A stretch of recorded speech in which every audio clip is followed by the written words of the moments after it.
തോൽക്കില്ല നമ്മൾ, ജയവീരർ നമ്മൾ, ദൈവത്തിൻ മക്കൾ നമ്മൾ.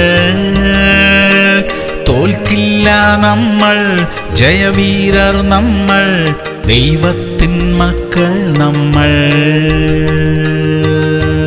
സങ്കീർത്തനങ്ങൾ 37:23. ഒരു മനുഷ്യന്റെ വഴിയിൽ പ്രസാദം തോന്നിയാൽ യഹോവ അവന്റെ ഗമനം സ്ഥിരമാക്കുന്നു. പ്രിയമുള്ളവരെ, നമ്മുടെ വഴികൾ ദൈവത്തിന് പ്രസാദമുള്ളവയായിരിക്കട്ടെ. അല്ലാത്ത വഴികൾ വിട്ടുകളയണം. ദൈവമില്ലാത്ത ബന്ധങ്ങൾ വിട്ടുകളയണം. ഏതു കാര്യം ചെയ്യാൻ തുടങ്ങുമ്പോഴും ഇതെന്റെ ദൈവത്തിന് ഇഷ്ടപ്പെടുമോ എന്ന് പരിശോധിക്കുന്നത് നല്ലതാ. അങ്ങനെയുള്ളവർക്ക് വഴി തെറ്റുകയില്ല. അവർ ജീവിതത്തിൽ പരാജയപ്പെടത്തില്ല. ജയകരമായ ഒരു ജീവിതം തന്ന് ദൈവം നമ്മെ ഇന്ന് അനുഗ്രഹിക്കട്ടെ. പ്രാർത്ഥിക്കാം. സ്വർഗീയ പിതാവേ, അങ്ങയുടെ ഇഷ്ടം തിരിച്ചറിഞ്ഞ് ജീവിക്കാൻ സഹായിക്കണമേ. അവിടുന്ന് അനുവദിക്കാത്ത ഒന്നും ഞങ്ങൾക്ക് വേണ്ട കർത്താവേ. ജയകരമായ ഒരു ജീവിതം ഞങ്ങൾക്ക് തരണമേ അപ്പാ. യേശു ക്രിസ്തുവിന്റെ നാമത്തിൽ തന്നെ. ആമേൻ, ആമേൻ, ആമേൻ.